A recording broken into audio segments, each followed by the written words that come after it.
സനാതനധർമ്മം പറയുന്നു ബ്രഹ്മമുഹൂർത്തെ ഉത്തിഷ്ഠെ, വെളുപ്പിന് 4 മണിക്ക് ഉണരണം. എന്താണ് ഈ വെളുപ്പിന് 4 മണിക്ക് ഉണർന്നാലുള്ള ഗുണം?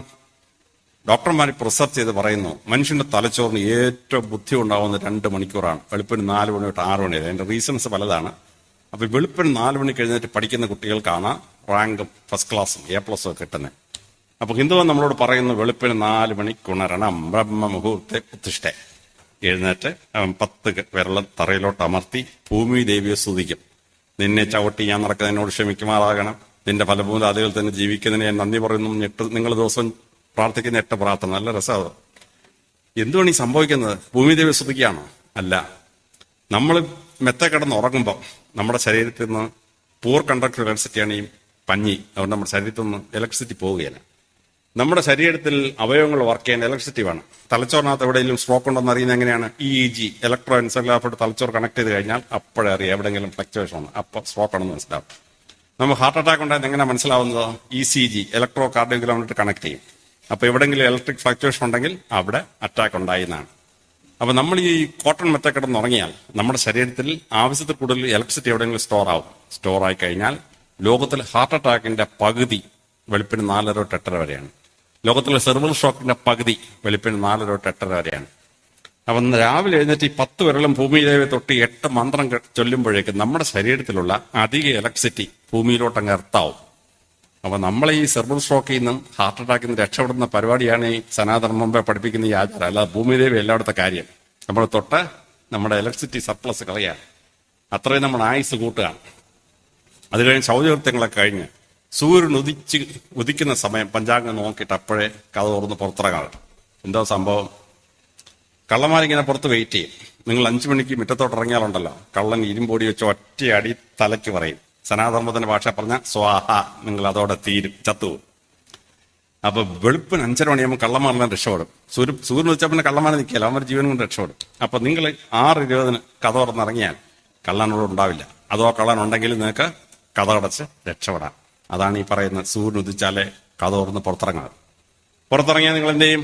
നേരെ പോയി തുളസി തറ ചെല്ലും.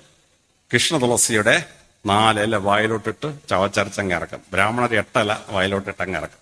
എന്താണ് ഈ സംഭവം? ഈ കൃഷ്ണ തുളസി ഇലയ്ക്ക് രോഗാണുക്കളെ തോൽപ്പിക്കാനുള്ള കഴിവുണ്ട്. പനി, ചുമ, മൂക്കള ഇതെല്ലാം കവർ ചെയ്യും. നമുക്ക് പനി വന്ന് നമ്മൾ എന്താ ചെയ്യുന്നത്? കൃഷ്ണ തുളസി കപ്സറപ്പ് 200 രൂപ എടുത്തിട്ട്. കൃഷ്ണ തുളസി കപ്സറപ്പ് എന്തിൽ നിന്നാണ് ഉണ്ടാക്കുന്നത്? ഈ ഇല പിഴിഞ്ഞാൽ ഉണ്ടാക്കുന്ന ഈ കൃഷ്ണ തുളസി കപ്സറപ്പ് നമ്മൾ ഈ 100 രൂപ നമ്മുടെ കണ്ട 4 ഇല അങ്ങ് പറിച്ചു തിന്നാൽ നമ്മുടെ പനിയും ഇൻഫെക്ഷൻ നമ്മളെ രക്ഷപ്പെടും. കൃഷ്ണ തുളസിയുടെ ഇല വയറ്റിൽ ചെന്നാൽ ഡയബറ്റീസ് കൺട്രോൾഡ് ആവും, മൂത്രമൊഴിവ് കൺട്രോൾഡ് ആവും. അത് കഴിഞ്ഞിട്ട് 4 കൂളത്തല പറിച്ച് വായിലിട്ട് ചവച്ചൊക്കെ തിന്നണം. കൂളത്തല എന്താണ്? ബ്ലഡ് പ്രഷറിന് മരുന്നുണ്ടാക്കുന്ന കൂളത്തല എന്നാണ്. ഈ കൂളത്തല കൊണ്ട് പരമശിവനെ പൂജിക്കും. എന്തിനാണെന്നറിയാമോ? പരമശിവൻ ഉഗ്ര താപിയാണ്. താപവും തണുപ്പിക്കുക. താപം എന്ന് പറഞ്ഞാൽ എന്തോ? ദേഷ്യം. ആ ദേഷ്യം വരുന്നത് എങ്ങനെയാണ്? BP കൊണ്ടാണ്. അതുകൊണ്ടാണ് ഈ കൂളത്തല കൊണ്ട് പരമശിവനെ പൂജിക്കുന്നത്. നല്ല രസമായി ഹിന്ദുമതത്തിന്റെ ശാസ്ത്രം. അപ്പൊ നമ്മൾ ഈ 4 തുളസിയിലയും 4 കൂളത്തലയും വായിലിട്ട് തിന്നു കഴിയുമ്പോൾ ഡയബറ്റീസ് കുറഞ്ഞു, BP കുറഞ്ഞു, ഹാർട്ട് അറ്റാക്ക് കുറഞ്ഞു, നമുക്ക് ഒരുതപ്പെട്ട ഇൻഫെക്ഷൻ ഒന്നും ഉണ്ടാവില്ല. ഈ ട്രീറ്റ്മെന്റ് ആണ് ഈ നടക്കുന്നത്, നമ്മുടെ ഈ ആചാരത്തിന്റെ ഭാഗം. അത് കഴിഞ്ഞാൽ യോഗാസനം ചെയ്യണം ഒരു 4 എണ്ണം. നമ്മുടെ പ്രിയങ്കരനായ പ്രധാനമന്ത്രി അമേരിക്കയിൽ ചെന്ന് യോഗാസനം ചെയ്ത് ലോകം മുഴുവൻ യോഗാസനം എന്താണെന്ന് മനസ്സിലായി. അത് കഴിഞ്ഞ് ഒരു സൂര്യ നമസ്കാരം. സൂര്യ നമസ്കാരത്തിൽ 32 വ്യായാമങ്ങളാണ്. ഞങ്ങളുടെ പട്ടാളക്കാരുടെയും പോലീസുകാരുടെയും ട്രെയിൻഡ് സോൾജേഴ്സ് ട്രെയിനിങ് കാർഡിൽ പോലും 12 വ്യായാമമേ ഉള്ളൂ. സൂര്യ നമസ്കാരം ചെയ്താൽ നമ്മുടെ ശരീരത്തിൽ വ്യായാമം കെട്ടാത്ത ഒരു മസിലും ഇല്ല, ഒരു ഞരമ്പും ഇല്ല, ഒരു ബ്ലഡ് വെസലും ഇല്ല, ഒരു സന്ധിബന്ധവും ഇല്ല. പൂർണ്ണ ആരോഗ്യം ഉണ്ടാക്കുന്ന സാധനമാണ് ഈ സൂര്യ നമസ്കാരം. അത് സൂര്യനെ നോക്കി ചെയ്യുമ്പോൾ പ്രഭാത സൂര്യന്റെ രശ്മികൾക്ക് രോഗാണുക്കളെ കൊല്ലാനുള്ള കഴിവുണ്ട്. ആ രോഗാണുക്കളെ കൊല്ലാൻ കഴിവുള്ള ആന്റിസെപ്റ്റിക് സൂര്യരശ്മി അനുഭവിച്ചുകൊണ്ടാണ് നമ്മൾ ഈ സൂര്യ നമസ്കാരം ചെയ്യുന്നത്. അത് കഴിഞ്ഞ് ഒരു ശീർഷാസനം ചെയ്യണം പൊക്കുന്നവര്. ശീർഷാസനം എന്തിനാണെന്നറിയാമോ? നമ്മളിങ്ങനെ നിവർന്ന് നിൽക്കുക, നമ്മുടെ ഹാർട്ട് പമ്പ് ചെയ്യും. ഹാർട്ടിന്റെ പമ്പ് ഭൂമിയുടെ ഗുരുത്വാകർഷണം കാരണം ഈ രക്തം കീപ്പോട്ടങ്ങ് പോവും. ഗുരുത്വാകർഷണം നേരിട്ട് ബ്ലഡ് മേളി വന്നെങ്കിലേ നമ്മുടെ തലച്ചോറിൽ ബ്ലഡ് കിട്ടുള്ളൂ. ശീർഷാസനം ചെയ്യുമ്പോൾ തലച്ചോറ് താഴെ, ഹാർട്ട് മേളിലാണ്. ആ ഹാർട്ട് പമ്പ് ചെയ്യുന്ന ഓക്സിജനേറ്റഡ് ബ്ലഡ് നേരെ നമ്മുടെ തലച്ചോറ് കയറും. നമുക്ക് അപാര ബുദ്ധിശക്തി, നമുക്ക് പഠിക്കാനുള്ള കഴിവ് ഇതെല്ലാം ഉണ്ടാവും. ടൈറ്റ് വേഷോട്ടുകൊണ്ട് ചെയ്യാവും. സാരി കൊടുത്തോണ്ട് സൂര്യ ശീർഷാസനം ചെയ്തുള്ളത് അയലോക്കത്തൊക്കെ നല്ല കാഴ്ചയായി പോകും. അത്രയും മാത്രം ശ്രദ്ധിച്ചാണ്. ഒരു ശീർഷാസനം ചെയ്ത് കഴിഞ്ഞാൽ നമ്മൾ നടന്ന് ക്ഷേത്രത്തിൽ ചെല്ലും. ക്ഷേത്രത്തിൽ ചെന്ന് കഴിഞ്ഞാൽ ആൽമരത്തിന് 7 പ്രദക്ഷിണം വെക്കണം. എന്തോ സംഭവം എന്നറിയാമോ? ലോകത്തിൽ ഏറ്റവും കൂടുതൽ ഓക്സിജൻ ഉണ്ടാക്കുന്ന മരമാണ് ആൽമരം. പഠിക്കുന്ന കുട്ടികളുടെ മുറിക്കടുത്ത് എവിടെയെങ്കിലും ആൽമരം ഉപയോഗിപ്പവരുണ്ടെങ്കിൽ ആ പഠിക്കുന്ന കുട്ടിക്ക് ഭയങ്കര റാങ്കും ഫസ്റ്റ് ക്ലാസ് ആയിരിക്കും. ബുദ്ധഭഗവാൻ ബോധോദയം ഉണ്ടായപ്പോഴാണ് ആൽമരത്തിനെ ചവിട്ടിയിരുന്നപ്പോഴാണ്. അപ്പൊ ഈ സ്ത്രീയും പുരുഷനും കിടന്ന് ഉറങ്ങുന്ന മുറി ഒരു 12 സ്ക്വയർ ഫീറ്റിൽ താഴെയാണെങ്കിൽ ആ മുറിയിൽ നേരം വെളുക്കുന്നൊരു ഓക്സിജൻ ഉണ്ടാവില്ല. രാത്രി 2 മണിയാകുമ്പോഴേ മുറിയിൽ ഓക്സിജൻ സപ്ലൈ തീർന്നു. പിന്നെ കാർബൺ ഡയോക്സൈഡ് ശ്വസിച്ചുകൊണ്ട് കിടക്കാൻ. ജനലിനോടൊന്ന് ഉറങ്ങാൻ പറ്റുമോ? കള്ളനത് അഴിച്ചകത്ത് കയറും. അയൽവക്കത്തെ കോളേജ് പഠിക്കുന്ന ക്യാമറ ഇട്ട് ദാമോദരനായാലും സരസ്വതിയമ്മ കിടക്കുന്ന മുഴുവൻ ഫോട്ടോ എടുത്ത് പിറ്റേ ദിവസം മുഴുവൻ യൂട്യൂബിൽ വരും. വല്ല രക്ഷയുള്ള ഒരു രക്ഷയില്ല. കഥ അടച്ചാൽ ഉറങ്ങാൻ പറ്റും. അപ്പൊ അങ്ങനെ കാർബൺ ഡയോക്സൈഡ് സപ്ലസ് ആയ ഒരു ബോഡി കൊണ്ട് നമ്മൾ നടന്ന് ക്ഷേത്രത്തിലോട്ട് ചെല്ലുമ്പോൾ ഈ ആൽമരത്തിന് 7 വലം വെച്ച് കഴിയുമ്പോൾ അവിടെ ഇങ്ങനെ ഓക്സിജൻ നിറഞ്ഞിരിക്കുകയാണ്. അത് ശ്വസിക്കുന്നത് നമുക്ക് ശരീരത്തിന് ആവശ്യമുള്ള ഓക്സിജൻ അകത്ത് കയറി കാർബൺ ഡയോക്സൈഡ് എക്സ്പെൽഡ് ആവും. ഓരോ ദൈവസങ്കല്പത്തെയും പ്രദക്ഷിണം വെക്കുന്നതിന് കണക്കുണ്ട്. പരമേശ്വരനെ 3 തവണ വലം വെക്കണം. വിഷ്ണു ഭഗവാനെ 4 തവണ വലം വെക്കണം. ഗണപതി ഭഗവാനെ 1 തവണ വലം വെക്കാവും. ഒന്നിൽ കൂടുതൽ വെച്ചാൽ ഗണപതി ഭഗവാൻ ചൂടാവും. ഗണപതി ഒറ്റച്ചാട്ടത്തിന് പരമേശ്വരനെയും പാർവതിയും ചുറ്റി താഴെ വന്ന ആളാണ്. 1 തവണ ചുറ്റി സന്തോഷം, 2ാമത് ചുറ്റിയാൽ ഗണപതി ഇതാരുടെ എന്നെ ശല്യം ചെയ്യുന്നത് തോന്നിക്കളയും. അപ്പൊ ഓരോ ക്ഷേത്രത്തിലെ ഓരോ ദേവസങ്കല്പത്തെ പ്രദക്ഷിണം വെക്കുന്നതിന് കണക്കുണ്ട്. പക്ഷെ ആകെ പ്രദക്ഷിണം 24 ദിവസം പാടില്ല. സനാതനത്തിന്റെ നിയമമാണ്. അപ്പൊ നമ്മൾ വീട്ടിൽ നടന്നിറങ്ങി ക്ഷേത്രത്തിൽ ചെന്ന് ആൽമരത്തിന്റെ 7 ഉൾപ്പെടെ 24 പ്രദക്ഷിണം നടത്തി തിരിച്ചു വരുമ്പോൾ ഒരു മനുഷ്യന് പൂർണ്ണ ആരോഗ്യം ഉണ്ടാവാൻ അവൻ 300 മീറ്റർ നടക്കണം. അപ്പൊ രാവിലെ ക്ഷേത്രത്തിൽ പോയി പ്രദക്ഷിണം കഴിഞ്ഞ് തിരിച്ചു വരുമ്പോൾ 500 മീറ്റർ നടന്നു കഴിഞ്ഞു. ശരീരത്തിന് പൂർണ്ണ ആരോഗ്യം, ഹൃദയത്തിന് പൂർണ്ണ ആരോഗ്യം, തലച്ചോറിന് പൂർണ്ണ ആരോഗ്യം. ഇതാണ് ഈ ഹിന്ദുമതം പറയുന്ന പ്രദക്ഷിണം, ക്ഷേത്രത്തിൽ പ്രദക്ഷിണം. ക്ഷേത്രത്തിൽ ചെന്ന് വലത് കൈയാകുന്ന ഈശ്വര നീയും ഇടത് കൈയായ ഞാനും ഒന്നാണ്, നമസ്കാരം പറയാൻ. സുന്ദരമാണ് ഈ സങ്കല്പം.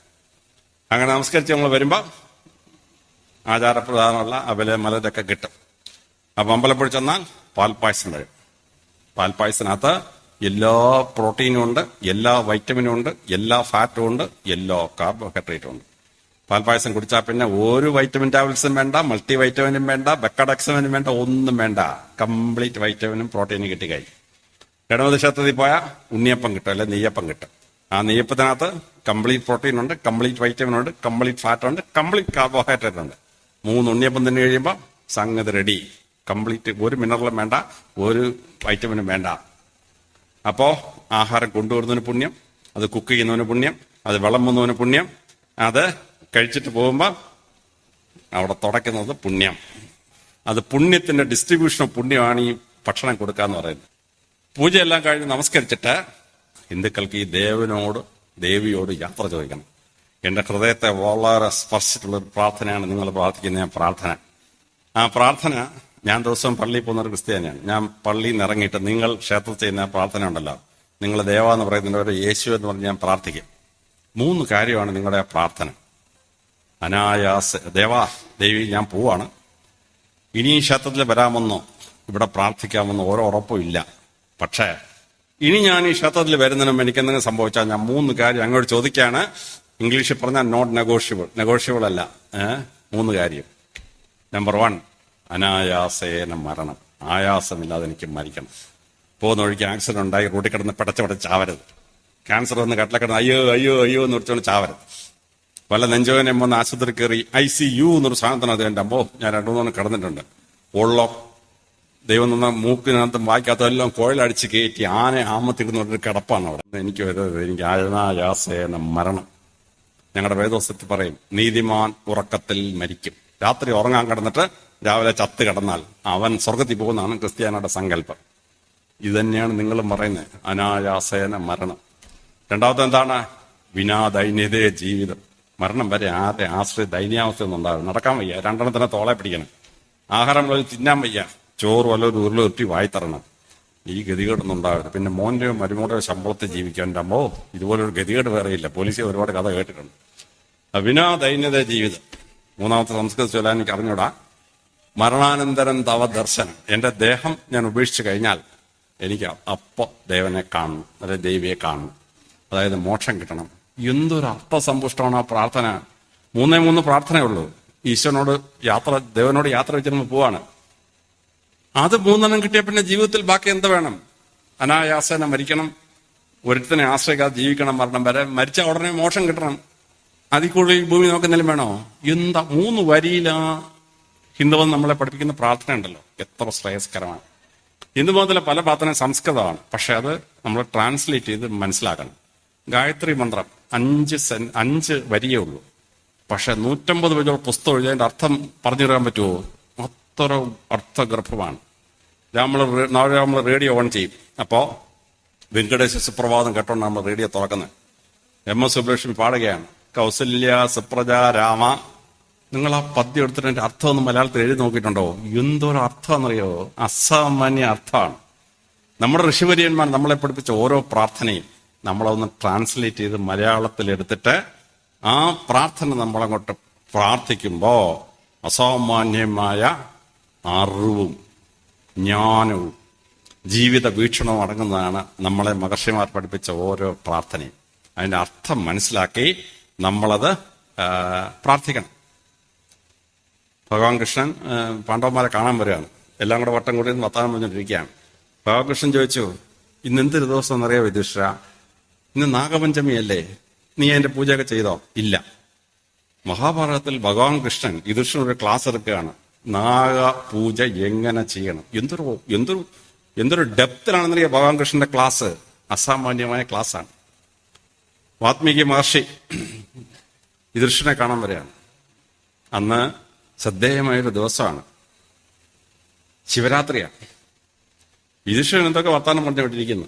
വാത്മീകി മഹർഷി ഒരു ക്ലാസ് എടുത്തു, ശിവരാത്രി എന്താണ്, ശിവപൂജ എന്താണെന്ന്. വാത്മീകിയുടെ ക്ലാസ് ഞാനിരുന്ന് വായിച്ചിട്ട് അമ്പരന്ന് പോയിട്ടുണ്ട്. ഓരോ പ്രാർത്ഥനയ്ക്കും എത്ര അർത്ഥം ഡെപ്താണ് അതിലുള്ളതെന്ന് മനസ്സിലാക്കണം. ആ ഡെപ്ത് മനസ്സിലാക്കി ഓരോ മന്ത്രവും നമ്മൾ ചൊല്ലിയത് മനസ്സിലാക്കി പ്രാർത്ഥിച്ചാലുണ്ടല്ലോ, അത് ആസ്വദിക്കാൻ പറ്റും. നമ്മുടെ ജീവിതം വലുതായി മാറിപ്പോകും.